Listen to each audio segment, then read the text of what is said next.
Shri Swami Samarth. Hey hello everyone, welcome back to my channel life unfiltered. तर कसे आहात तुम्ही सगळे? आय होप की तुम्ही मस्तच असाल. तर झाली आहे संध्याकाळ, वाजले आहेत 6:30 आणि सुरुवात केलेली आहे मी दिवा लावून संध्याकाळचा. बाहेर तुळशीसमोरही मी दिवा लावते. ही माझी छोटीशी तुळस आहे आणि तगरीचं झाड आहे आणि जास्वंदीचं झाड आहे. मागच्या साईडला आंब्याची झाडं आहेत आणि पेरूचं झाड आहे आणि अजून कुठलं लागलं, केळ्याचं झाडसुद्धा आहे. तर संध्याकाळच्या ती दुपारची जी भांडी आहेत राहिलेली ती दुपारी मी काही लावत नाही, जरा लावते आणि शिवराज आणि जिजाईला झोपवते आधी.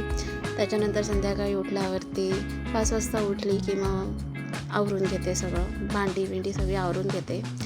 जिजा आणि शिवराज झोपलेले आहेत अजून, सो म्हणून म्हटलं त्याला हळूहळूच करूया कामं थोडी. आणि आज मी प्लॅन केलेला आहे की मी आज बटाटे वडे करणार आहे विथ सांबार, म्हणजे त्याला कटवडा असेही बोलतात. सो मी आता बटाटे शिजायला ठेवलेले आहेत कुकरमध्ये. म्हटलं कुकरला चांगले 4-5 शिट्या झाले की मस्त बटाटे शिजून निघतील, तोपर्यंत इथे सांबारची तयारी करते. मी थोडीशी तूर डाळ घेते आणि थोडीशी मूग डाळ घेतलेली आहे. ॲज युजल नेहमी आपण डाळ करतो, आमटी करतो तसंच मी करते, बस फक्त सांबार थोडासा वेगळ्या पद्धतीने. वेगळी पद्धत म्हणजे तुम्हाला दिसेलच मी काय टाकते त्याच्यामध्ये. बाकी मी नॉर्मलच सांबार करते, असा काही स्पेशल सांबार काही मला येत नाही बनवता. ती जे साऊथ इंडियन असतात ना त्यांची स्पेशालिटी असते, जास्त मस्त सांबार आणि इडली त्यांची खूप भारी बनते. आपण नॉर्मल जसं मला जमतं तसं मी बनवते, पण आहे की चांगलं बनवते, इतकंही वाईट नाही बनवत. तर बटाटे माझे शिजलेले आहेत आणि मी आता कुकरमधनं ते बटाटे काढलेले आहेत. जास्त काही मिनिमम 5-6 बटाटेच घेतलेले मी, आणि खाणारे आम्ही दोघं. जिजाईनी खाल्ल्यानंतर बारीक बारीक एक वडा खाते, आम्ही दोघंच आहेत म्हणून मी बटाटे पण तेवढेच घेतलेले आहेत. आता त्याच कुकरमध्ये मी डाळ शिजायला घालते. डाळ पण कुकरमध्ये आधी शिजवून घेईन.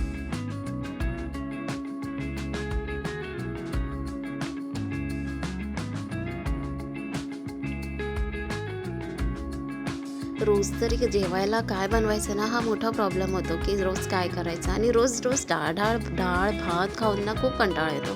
कधीतरी काहीतरी असं वेगळं बनवलं ना की जरा आपल्यालाही बरं वाटतं आणि समोरचे जे आपले खाणारे जे आहेत नवरा त्यांनाही खूप चांगलं वाटतं जर आपण वेगवेगळं काहीतरी बनवलं की. तर आता बटाटे शिजलेले आहेत, त्या साली काढून मी आता ते बटाटे स्मॅश करणार आहे सगळे.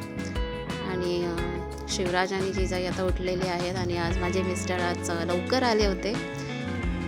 थोडं त्यांच्याशी बोलत होते, गप्पा मारत होते. सो आज ते मला विचारत होते की आज स्पेशल बटाटे वडे करतेस. हां, थोडंसं चेंज म्हणून काहीतरी वेगळं करायचं होतं म्हणून म्हटलं ते करते. तसं ना रोज तेच जेवण जेवून डाळ भात चपाती भाजी हे खाऊन ना कधीतरी कंटाळा येतोच माणसाला. असं नाही की आपण रोजच डेली असं काही खाऊ शकतो. संध्याकाळचं एक वेळ आपण दुपारचं तर मोस्टली होतं, कारण दुपारचे डहे असतात, काहींचे टिफिन असतात, पोरांना मध्ये चपाती भाजी ते नेहमीचंच असतं. संध्याकाळी थोडंसं काहीतरी चेंज हवं आहे ना, जसं संध्याकाळचं काहीतरी म्हटलं. आता ह्या वेळेपासून ना मी तर आता मी बटाट्याची भाजी फोडणीला देत आहे. बटाटे स्मॅश केलेले आहेत. आता नॉर्मल मी त्याच्यामध्ये जिरा मोहरी टाकलेला आहे, लसूण टाकलेली आहे, हिरव्या मिरच्या टाकलेल्या आहेत आणि थोडीशी कोथिंबीर त्याच्यात ॲड केलेली आहे. त्याच्यानंतर एक कांदा कापलेला बारीक तो ॲड केलेला आहे. आता चांगला कांदा पोळेपर्यंत त्याच्यामध्ये आता थोडीशी हळद टाकेन आणि ते बटाटे मिक्स करेन.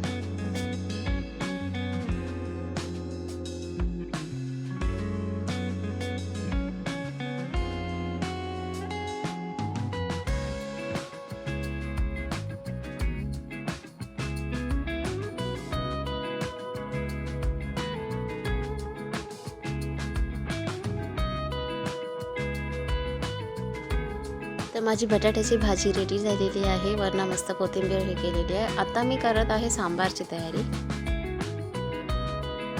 तर आता मी करत आहे सांबार करण्याची तयारी. तर मी एक कढई ठेवलेली आहे, त्याच्यामध्ये थोडंसं तेल टाकून जिरा मोहरी आणि आलं लसूणची पेस्ट आणि थोडासा उभा कांदा कट केलेला आहे, जेणेकरून तो सांबारमध्ये असा लागला पाहिजे.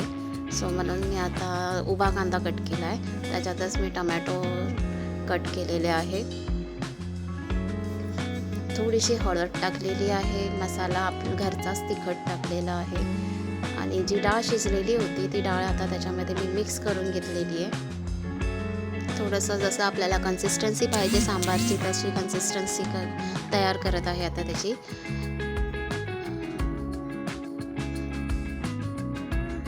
आणि आता मी त्याच्यामध्ये टाकलेला आहे एव्हरेस्टचा तिखा लाल, त्याने कलर खूप छान येतो. आणि इथे लगेच मी बटाटे वडे तळे करून घेतलेले आहे, त्याची बॅटरची तयारी करते, त्याचं बॅटर बनवते.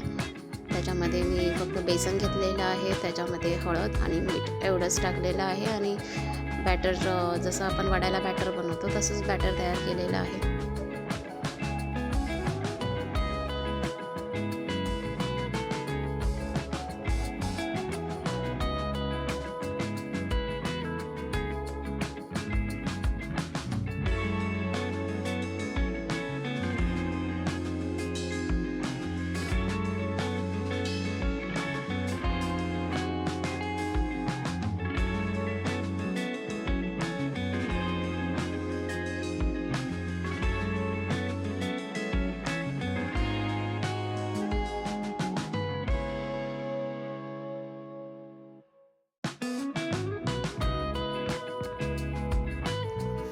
तर तुम्हाला दिसतच असेल माझे बटाटे वडे तयार झालेले आहेत विथ सांबार आणि फरसाण घेतलेला आहे आणि त्यासोबत मी मिरचीच्या भजीही काढलेल्या आहेत. तर आजचा ब्लॉग हा तुम्हाला कसा वाटला मला नक्की सांगा. माझ्या चॅनेलवर नवीन असाल तर प्लीज सबस्क्राईब करायला विसरू नका.